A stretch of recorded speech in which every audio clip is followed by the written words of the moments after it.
By the start of World War II, 8.7 million people were living in London. It was the biggest city in the world, and its leaders viewed it as the most threatened and most vulnerable.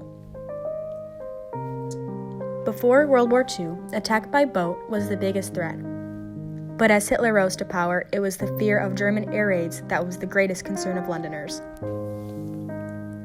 The planning for the evacuation of London in World War II began with a short paper called Evacuation of the Child Population of London and Appreciation. The paper concluded that trains were the right method of transportation and that boarding the children with foster parents was a better option than creating camps in the country or using boarding houses. George A. Lowndes, an assistant education officer who took credit for writing the paper, preferred the foster parent plan because he said, "It is every child's right to be the sole object of someone's affection," and they believed having children stay with families and homes known as billets was the best way to ensure that happened. An evacuation had been planned for September 30th, 1938, but was canceled when France and Germany entered into the Munich Agreement on the same day. However, it soon became clear that England was headed for war with Germany. By January 1939, England and Wales had been divided into three categories: evacuation, neutral, and reception areas. According to the paper, an appreciation, when it came to accomplishing the mass evacuation of children, the real difficulty would lie in educating both those who would have to part with their children and those whom one would hope to persuade to receive those children. Understandably, parents were extremely reluctant to want to be separated from their children, especially when they would not know who they would end up with. So the British government had to convince the people by using propaganda to convince the parents that evacuating their children was the only option. The posters showed images like Hitler coming after their children. They also tried to make the evacuation seem like a vacation rather than something bad.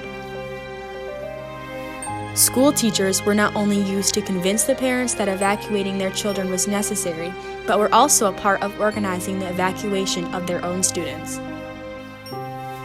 The first day of the evacuation began on September 1st, 1939, with the evacuation of 17,000 children who were either classified as handicapped or were nursery school-aged children. On the second day of the evacuation, more than 190,000 children were evacuated. On the third day, another 100,000 people were evacuated, which included children, many with their mothers. On the fourth day, another 22,000 were evacuated. In all, the four-day evacuation took over 600,000 people, primarily children, out of the cities to designated reception areas, which was significantly less than the 1.5 million people the British government had intended to evacuate in those 4 days. The lower number was due to greater numbers of children having been privately evacuated by their parents, and also parents who simply refused to part with their children, either out of fear of what would happen to them or because the children were needed to work to bring money to the family. Once they reached the reception areas, the children were lined up on a wall while total strangers who had undergone no screening process simply took their pick. The phrase "I'll take that one" was part of the government propaganda encouraging people in reception areas to host children, and that's exactly how it happened. Whether a child would end up in a home where they were well cared for ended up mostly being a matter of luck. One child evacuee, Kitty Winthrop, wrote in her book, "I'm Not Going Back," that the more clean and better-looking children were picked first. Winthrop herself was able to stay in a home with her friend because they linked arms and were lucky enough to be selected together. In an interview, another evacuee named Pamela Costello recalled being evacuated with 2 of her siblings while her mother and 2 more siblings ended up in another city. The separation of families during the evacuation was one of its greatest tragedies. In 1941, Anna Freud, the daughter of Sigmund Freud, released the results of her 1-year-long study, which concluded that separation from their parents is a worse shock for the children than the bombing. Another aspect of the damage to families was that after being separated for several years, which was the case for many children since the war did not end until 1945, many children were closer to their host families than to their own parents. In some cases, children did not remember their parents, and parents were unable to even recognize their own children because they had changed so much since being evacuated. Another tragedy of the evacuation was that many children ended up in homes where they were not wanted and did not receive proper care. The pressure from the British government on people living in reception areas to house children was strong. and often people took in children despite lacking the resources and the desire to care for them. Even worse than being unwanted and neglected, as Steve Davis explained in his 2003 documentary, Evacuation, The True Story, was that in some cases the evacuation was little more than a pedophile's charter. Some extreme examples of abuse include a boy who was horsewhipped by his host family and one girl who was locked in a cage. In his article, Evacuation in World War II, The True Story, David Press said that 12% of the 450 evacuees he interviewed had horrible evacuation experiences. Another tragedy of the evacuation was that the children who remained in or returned to the cities during the war were left without education and supervision. Between the September 1939 evacuations and May of 1940, also known as the Phony War because no actual bombing happened in London, nearly 80,000 evacuated children had returned to the city. With the teachers gone, there were no schools for them to attend, and when the air raids finally began, they were in great danger and many needed to be re-evacuated. The most obvious triumph of the evacuation was that hundreds of thousands of lives were saved because of it. In the end, while it was estimated that 4,000 people would die in the first 2 days of war, there were only 30,000 casualties in London during the entire 5-year war.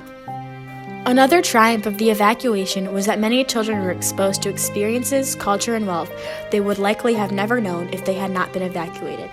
Many also developed loving relationships with their host families. One such story is that of Sheila Shear and her sister, who were billeted with a bachelor named Harry Mayo. The girls were treated like members of Harry's family and developed a bond so close that they continued to visit with him even after the war was over and attended his funeral with their mother when he died. Evacuees Don and Phil Bailey were sent to live with Mrs. Coles, who treated them well and taught them confidence and a love of reading. According to Don, "I have to say that Mrs. Coles changed me completely and she loved me. I'm ashamed to admit it, more than my mother ever did." Another evacuee named Dennis enjoyed life in the country during his evacuation, explaining that the freedom to roam around the countryside, climbing trees, playing without supervision in the fresh air was wonderful. However, all farms are kept busy all year round, so being a big, strong lad, the farmer taught me how to milk the cows, prepare the food, clear the shed of manure, feed the chickens, lift bales of straw, and many more chores. I took to this life without effort, and it made me physically strong. Another triumph of the evacuation was that people living in the reception areas, especially wealthy people, were exposed to the extreme poverty that their host children had lived in and came to have a better understanding of what life was like for the poor. This exposure helped the shift toward more government services for the poor, including the National Health Service, which was established in 1948 to provide health care to all Brits. Just before the end of the war in 1945, there were thousands of evacuated children that needed to return home. However, there were many reasons why some children could not. Some parents had been killed, some parents had divorced and even remarried and had begun new lives. Some parents sadly did not want their children back, and some parents no longer had a home for their children to return to. 5 months after the war ended, there were still over 13,000 children who were unable to return home. These children either ended up in children's homes, stayed with their host families, or their parents made private arrangements for the care of their children. Considering the number of lives saved, it's difficult to argue that the evacuation of children from London during World War II was anything other than a triumph. The evacuation saved hundreds of thousands of lives. It also exposed many children to positive, life-changing experiences with their host families. And it gave many host families a more compassionate perspective of the poor that led to social change in England. However, if you look under the surface of this great triumph, there is much tragedy. The suffering of the children who, after having already been ripped from their parents and often their siblings, had the misfortune of being billeted in homes where they were neglected or abused, was certainly a tragedy, as was the suffering of parents who had to make the terrible decision to send their children away to complete strangers in order to save them from what the government assured them was certain death.